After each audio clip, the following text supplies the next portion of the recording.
Hi dear students. और हम लोग अपने टॉपिक को आगे बढ़ाते हैं और वो टॉपिक है आज का जो हमारा है साइक्लिक हाइड्रोकार्बन। तो साइक्लिक हाइड्रोकार्बन क्या है आइए देखते हैं। Hydrocarbon in which the carbon atoms are arranged in the form of a ring, such hydrocarbons are called cyclic hydrocarbon। यानी कहने का यहाँ पे ये सेंस है कि जो हाइड्रोकार्बन है हमारे, अगर वो साइक्लिक फॉर्म में हो, कैसे हो देखिए यहाँ पे साइक्लिक फॉर्म में एक रिंग, कैसे हो रिंग के स्ट्रक्चर में हो। देखिए ये क्या है, रिंग बना रहे हैं, है ना। तो जब भी रिंग के फॉर्म में कार्बन एटम्स अरेंज्ड हों तो वो हाइड्रोकार्बन क्या कहलाते हैं, साइक्लिक हाइड्रोकार्बन। अच्छा, जिस तरीके हमारे जो हाइड्रोकार्बन्स थे वो सैचुरेटेड हाइड्रोकार्बन्स थे, अनसैचुरेटेड हाइड्रोकार्बन्स थे, ठीक सेम एज उसी तरह हमारे जो साइक्लिक हाइड्रोकार्बन होते हैं वो भी दो तरीके के होते हैं, सैचुरेटेड साइक्लिक हाइड्रोकार्बन और अनसैचुरेटेड साइक्लिक हाइड्रोकार्बन। तो एक एक करके हम लोग समझते हैं। तो आइए देखिए, saturated cyclic hydrocarbon, these are the cyclic hydrocarbon in which all carbon atoms form single covalent bond only। यानी ऐसे जो साइक्लिक हाइड्रोकार्बन होंगे उनके जितने भी कार्बन एटम्स होंगे वो सभी एक दूसरे के साथ सिंगल कोवैलेंट बॉन्ड के साथ कनेक्ट होंगे। ठीक है, very good. These are also called cycloalkanes. और इस तरीके के जो हमारे सैचुरेटेड साइक्लोहाइड्रोकार्बन हैं उन्हें हम लोग एक और नाम से जानेंगे जो क्या है, साइक्लोएल्केन्स। याद रखिएगा कि सैचुरेटेड साइक्लिक हाइड्रोकार्बन्स को हम लोग एक और नाम से जानेंगे जिसका नाम होगा साइक्लोएल्केन्स। और इसका journal formula, the journal formula of cycloalkane is CnH2n।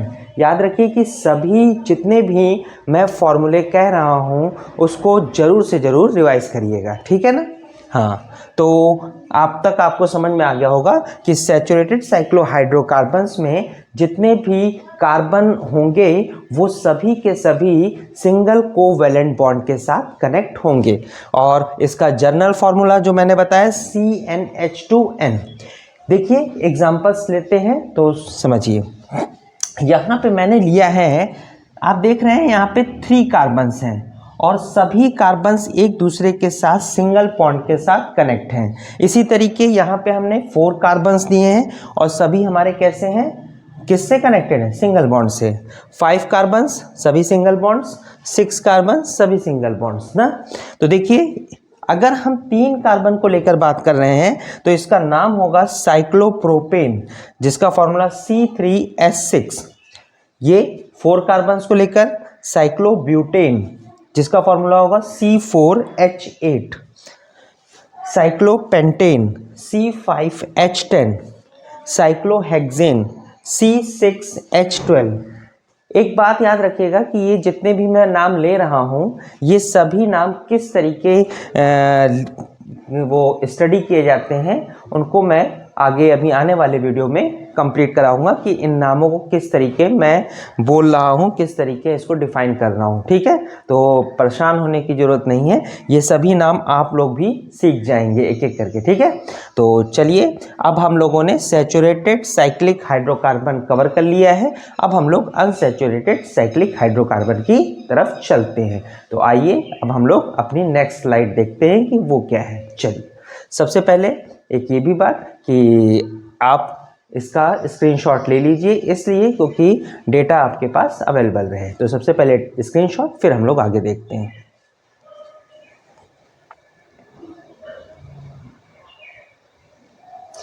तो चलिए जैसा कि हम लोग सैचुरेटेड साइक्लिक हाइड्रोकार्बन कवर कर चुके हैं, अब हम लोग अनसैचुरेटेड साइक्लिक हाइड्रोकार्बन की तरफ चलेंगे। तो देखिए, दीज आर टू टाइप्स। ये कितने तरीके के होते हैं? दो तरीके के होते हैं, जिसमें पहला हमारा है cyclic alkenes.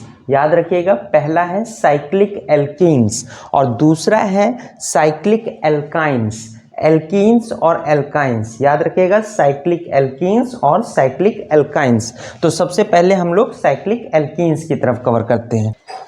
Cyclic alkenes are those hydrocarbons which has one double bond between two carbons atoms. तो याद रखिएगा कि साइक्लिक एल्कीन्स ऐसे हाइड्रोकार्बन्स होते हैं जिनमें एक डबल बॉन्ड पाया जाएगा टू कार्बन एटम्स के बीच में। तो एक डबल बॉन्ड जरूर मिलेगा कार्बन एटम्स के बीच में, ठीक है। General formula is CnH2n-2, CnH2n-2। तो जो हमारा सैचुरेटेड साइक्लोहाइड्रोकार्बन था उसमें सिंगल बॉन्ड होगा, इसमें डबल बॉन्ड कहीं ना कहीं मिलेगा आपको, ठीक है। तो देखिए, आइए हम लोग चलते हैं। तो ये स्ट्रक्चर जो आपको दिख रहा है इसको साइक्लोब्यूटीन के नाम से जानते हैं, C4H6। और देख रहे हैं यहाँ पे इसको एक डबल बॉन्ड, इस कार्बन और इस कार्बन के बीच में एक डबल बॉन्ड पाया जा रहा है। वैसे यहाँ पे इसका नाम है साइक्लोपेंटीन, C5H8 इसका फॉर्मूला। और देखिए, इन दो कार्बन के बीच में एक डबल बॉन्ड है। इसी तरीके ये साइक्लोहेक्सीन है, C6H10, और इन दो कार्बन के बीच में एक डबल बॉन्ड। कार्बन के बीच में एक डबल बॉन्ड कोई ज़रूरी नहीं कि इसी प्लेस पे लगाया जाए, कहीं पे भी लगाया जाएगा, बशर्ते एक चीज़ आपको याद रखनी होगी कि कार्बन की वैलेंसी कंप्लीट होनी चाहिए। तो आप बॉन्ड को कहीं पे भी शिफ्ट करा सकते हैं, मैंने तो यहाँ ले रखा है, आप बॉन्ड को कहीं पे भी लगा सकते हैं। वैलेंसी कार्बन की जरूर पूरी होनी चाहिए, इस चीज़ को जरूर फॉलो करिएगा। तो आइए साइक्लिक एल्काइंस की तरफ चलते हैं। Cyclic alkynes are those hydrocarbon which has one triple bond between two carbon atoms. यानी साइक्लिक एल्काइंस ऐसे हाइड्रोकार्बन्स होते हैं जिनमें टू कार्बन एटम्स के बीच में कौन सा बॉन्ड होगा? ट्रिपल बॉन्ड होगा, ठीक है ना। इसका जनरल फॉर्मूला क्या है? CnH2n-4। देखिए एग्जाम्पल्स में मैंने यहाँ पे साइक्लोब्यूटाइन, साइक्लोपेंटाइन, साइक्लोहेक्साइन, देखिए इन दो कार्बन के बीच में एक ट्रिपल बॉन्ड आपको दिख रहा होगा। इसी तरीके इन दो कार्बन के बीच में एक ट्रिपल बॉन्ड आपको दिख रहा होगा और इन दो कार्बन के बीच में एक ट्रिपल बॉन्ड आपको दिख रहा है। तो इसका जो फॉर्मूला है C4H4, C5H6, C6H8। तो हमारा अनसैचुरेटेड साइक्लिक हाइड्रोकार्बन्स कवर होता है, जिसमें हमने साइक्लिक एल्कीन्स और साइक्लिक एल्काइंस को पढ़ा।